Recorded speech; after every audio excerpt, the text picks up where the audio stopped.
बनी इसराइल में एक शख्स था जो अपनी इबादत, तकवा और परहेजगारी की वजह से बहुत मशहूर था। दिन रात अल्लाह की बंदगी में मशगूल रहता। लोग उसे नेकी की मिसाल समझते थे। जहाँ भी उसका जिक्र होता, इज्जत और एहतराम से नाम लिया जाता। इसी इलाके में एक गुनाहगार शख्स भी रहता था।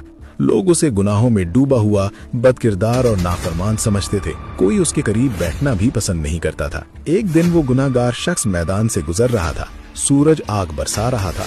अचानक उसकी नजर उस नेक बुजुर्ग पर पड़ी जो अकेला बैठा हुआ था, और हैरत की बात ये थी कि बादल का एक टुकड़ा सिर्फ उसी पर साया किए हुए था।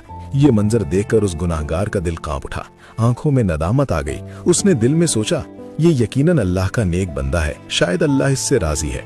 अगर मैं इसके साथ बैठ जाऊं तो क्या खबर, अल्लाह इसकी बरकत से मुझे भी माफ फरमा दे। ये सोचकर वो खामोशी से उस नेक बुजुर्ग के पास जाकर बैठ गया। मगर जैसे ही वो बैठा, बुजुर्ग के दिल में ख्याल आया, ये तो वही बदनाम और गुनाहगार शख्स है जिसे लोग नफरत की निगाह से देखते हैं। ये मेरे पास क्यों आकर बैठ गया? ये तकब्बर भरा ख्याल आते ही उसने उस गुनाहगार को अपने पास से उठा दिया। वो शख्स खामोशी से उठा और वापस चल पड़ा।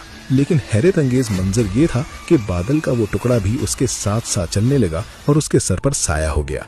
इसी वक्त इस दौर के नबी पर अल्लाह ताला की तरफ से वही नाजुल हुई कि इन दोनों से कह दो कि अब अपने आमाल नए सिरे से शुरू करें। गुनाहगार बंदे ने जो शर्मिंदगी, आजिज़ी और इखलास दिखाया, उसके सबब हमने उसके तमाम पिछले गुनाह माफ कर दिए।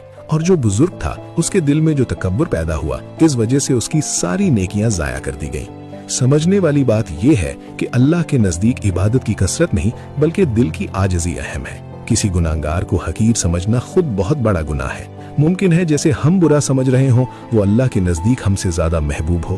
तकब्बुर सालों की इबादत को बर्बाद कर देता है। अपनी नेकियों पर घमंड ना करो और किसी के गुनाहों पर उसे हकीर ना समझो। अल्लाह ताला हमें अमल करने की तौफीक अता फरमाए, इंशाअल्लाह, आमीन। दीन का पैगाम सिर्फ जिम्मेदारी नहीं, यह एक सदका जारिया है। तो शेयर करें इस वीडियो को।